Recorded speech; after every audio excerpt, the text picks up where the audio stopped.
विद्यार्थियों, पिछली कक्षाओं में हमने जाना कि वर्ण व्यवस्था किसे कहते हैं और हमने ये जानने की कोशिश की कि वर्ण व्यवस्था की उत्पत्ति के कौन कौन से सिद्धांत हैं। हमने ये जाना कि परंपरागत सिद्धांत क्या कहता है। हमने ये भी जाना कि रंग का सिद्धांत, कर्म एवं धर्म का सिद्धांत और गुणों का सिद्धांत क्या कहता है। और सबसे महत्वपूर्ण व्यवस्था का जो आधार निष्कर्षतः निकल कर आ रहा है या विद्वानों का विचार है, वो परंपरागत सिद्धांत पर और कर्म के सिद्धांत पर निर्भर करता है कि जो व्यक्ति जैसा कार्य करेगा उसी के अनुरूप उसका वर्ण उसे प्रदान किया जाएगा या उस वर्ण को वो चयन करता है। और समाज में जो मूलभूत चार आवश्यकताएं हैं, उसी के आधार पर वर्ण व्यवस्था की सृष्टि की गई। और वो जो चार आवश्यकताएं हैं वो हैं पठन पाठन एवं धार्मिक तथा बौद्धिक कार्यों की पूर्ति, राज व्यवस्था का संचालन एवं समाज की रक्षा, तीसरा आर्थिक कार्यों की पूर्ति और चौथा सेवा। और इन्हीं उद्देश्यों से चारों वर्णों की सृष्टि की गई या वर्ण व्यवस्था को निर्मित किया गया। ये मूलतः कर्म का सिद्धांत है और ये कहा गया कि जो पठन पाठन एवं धार्मिक तथा बौद्धिक कार्यों की पूर्ति करता है, जो व्यक्ति विशेष, वो ब्राह्मण कहलाएगा। जो राज व्यवस्था का संचालन एवं समाज की रक्षा करता है, वो क्षत्रिय कहलाएगा। जो आर्थिक क्रियाओं की पूर्ति करता है, वो वैश्य कहलाएगा। और जो तीनों वर्णों की सेवा का कार्य करता है, वो शूद्र कहलाएगा। आज हम वर्ण व्यवस्था की उत्पत्ति के अंतिम सिद्धांत की बात करेंगे, जो कि जन्म का सिद्धांत है। जन्म का सिद्धांत पिछले जितने सिद्धांतों की हमने वर्ण व्यवस्था की उत्पत्ति के जितने सिद्धांतों की हमने चर्चा की, उससे बिल्कुल अलग है। जन्म का सिद्धांत, कुछ विद्वानों ने ये माना कि वर्ण का आधार जन्म है, अर्थात जो व्यक्ति जिस परिवार में जन्म लेता है उसी के अनुसार उसका वर्ण निर्धारित होता है। इस संदर्भ में अगर हम बात करें किसी विद्वान के बारे में अगर हम जानना चाहें, तो हम इस संदर्भ में बता सकते हैं बी.के. चट्टोपाध्याय ने जन्म के सिद्धांत की चर्चा की। उन्होंने ये कहा कि यदि किसी मनुष्य का वर्ण उसके कर्मों पर निर्भर करता तो द्रोणाचार्य क्षत्रिय कहलाते, क्योंकि उनका व्यवसाय या उनका कार्य तो युद्ध करना था। और ये तो आप लोगों को भली भांति विदित है कि द्रोणाचार्य शिक्षक तो थे ही, पर वो अस्त्र शस्त्र चलाने की शिक्षा देते थे। परंतु जन्म के कारण द्रोणाचार्य क्या कहलाए? ब्राह्मण कहलाए, ना कि क्षत्रिय कहलाए। वहीं अश्वत्थामा में ना तो ब्राह्मणों के कोई गुण थे। अब कौन से गुण? जैसे कि मैंने गुण के सिद्धांत में आपको बताया था कि ब्राह्मण का गुण कौन सा है, कि वो सत्यवादी हो, वो दानी हो, वो दयालु हो, वो क्षमाशील हो और चरित्रवान हो। लेकिन जन्म के आधार पर द्रोणाचार्य को ब्राह्मण कहा जाता है। और वहीं अश्वत्थामा में ना तो ब्राह्मणों के किसी गुण की बात की गई है, ना ही उनके कर्म ऐसे थे, परंतु जन्म के कारण उन्हें ब्राह्मण माना गया। इसी प्रकार वर्ण व्यवस्था की उत्पत्ति के संबंध में ये थोड़ा सा एक विरोधाभास है कि वर्ण का आधार जन्म है या कर्म है। परंतु क्योंकि भगवत गीता तो ये कहती है कि जो व्यक्ति जैसा कार्य करेगा उसके कर्म के अनुसार उसे उसका वर्ण मिलेगा। परंतु वही जन्म का सिद्धांत क्या कह रहा है कि जो व्यक्ति जिस कुल में जन्म लेगा वो उसी वर्ण का कहलाएगा। अब यहाँ हम जिस बात को लेके थोड़ा सा इस विषय पे चर्चा कर सकते हैं कि ऐसे ये जो पटापेक्ष में जो ये बात हम जिस संबंध में हम चर्चा कर रहे हैं, वहाँ पर ये जो जन्म के आधार की बात कही है कि जन्म के आधार पर व्यक्ति का वर्ण निर्धारित होगा, ये बहुत कम विद्वानों ने ऐसा माना है। मूलतः वर्ण व्यवस्था का आधार जन्म ही मूलतः वर्ण व्यवस्था का आधार कर्म ही माना गया। अब हम बात करेंगे, अभी तक मैं विश्वास करती हूँ कि आप लोगों को स्पष्ट हो चुका होगा कि वर्ण व्यवस्था के कौन कौन से आधार हैं और किन आधारों के बारे में हमने बातचीत की। अब हम विषय को थोड़ा सा अलग लेकर जाते हैं और ये जानने की कोशिश करते हैं कि जो चार वर्ण हैं जिनके बारे में हमने जाना, उनके कौन कौन से कर्तव्य हैं। ऐसे वो कौन से कार्य उन्हें करने चाहिए, तब वो व्यक्ति विशेष उस विशेष वर्ण का कहलाएगा। इस संबंध में इसको अगर हम एक शब्द में कहें तो ये क्या कहलाता है, वर्ण धर्म कहलाता है। और इस संबंध में मनु ने बहुत विस्तार से उल्लेखित किया है कि विभिन्न वर्णों के क्या कर्तव्य होने चाहिए। मनु ने ब्राह्मणों के कर्तव्य बताते हुए कहा कि ब्राह्मण का आधार सात्विक पद्धति है। सात्विकता क्या होती है इसके संबंध में मैं आपको पूर्व में ही बता चुकी हूँ।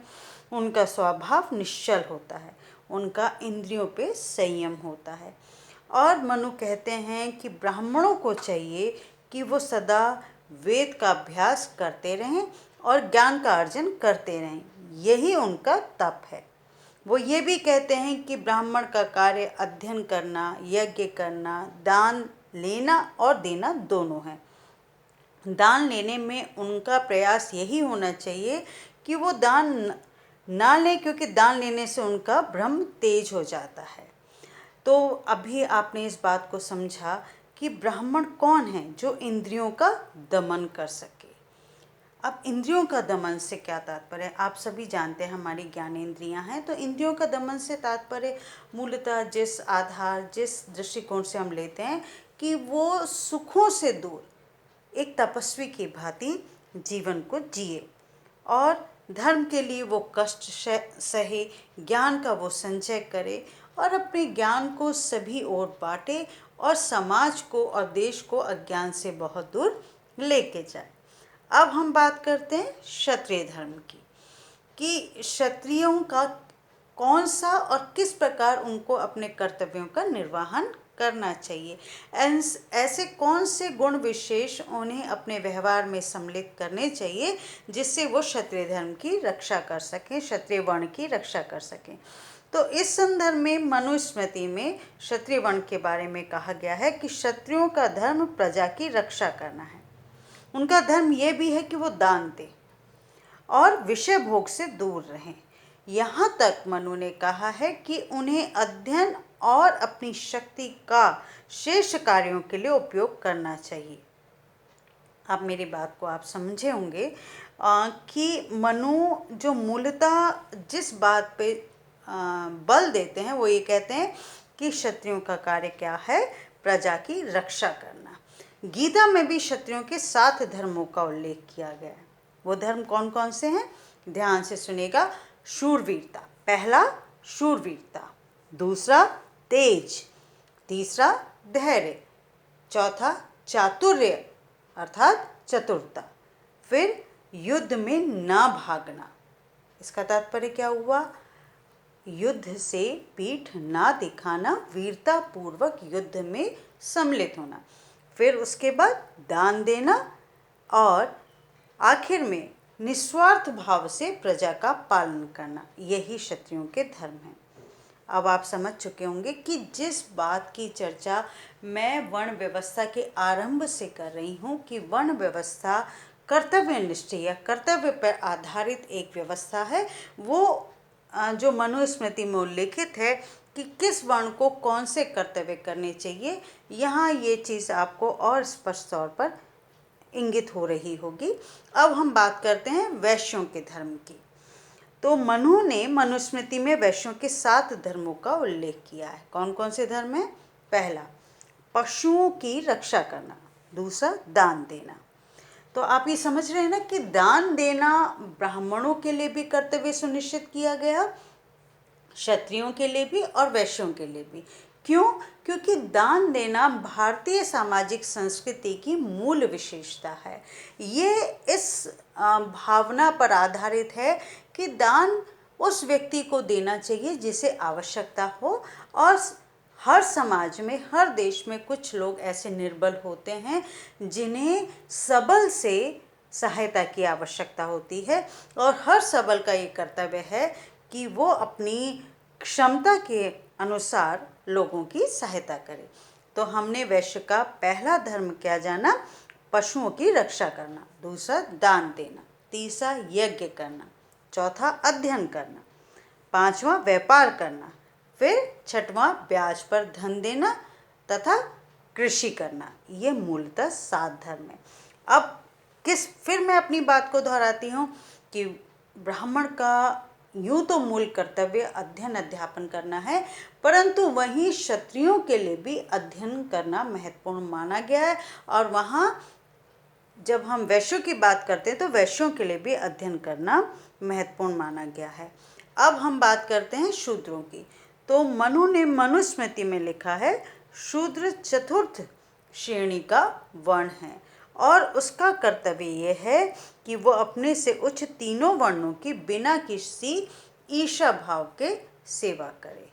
तो हम यही मानते हैं कि व्यक्ति का जो मूल धर्म है उस धर्म का निर्वहन करना ही वर्ण व्यवस्था की एक विशेष कड़ी के रूप में इसको जोड़ने का प्रयास किया गया।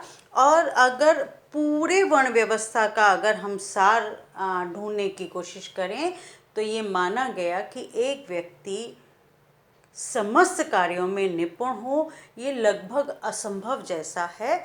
तो सामाजिक व्यवस्था सुचारू रूप से चल सके, व्यक्तियों में घर्षण ना हो, आपसी विवाद ना हो, समाज में एक संगठित व्यवस्था बनी रहे, इन सारे महत्वपूर्ण बिंदुओं को ध्यान में रखते हुए वर्ण व्यवस्था का निर्माण हुआ। तो आज की कक्षा में हमने जाना कि जन्म के आधार पर वर्ण व्यवस्था की उत्पत्ति का सिद्धांत क्या कहता है, और हमने ये जाना कि ब्राह्मण, क्षत्रिय, वैश्य और शूद्र इन चारों वर्णों के कौन कौन से कर्तव्य हैं।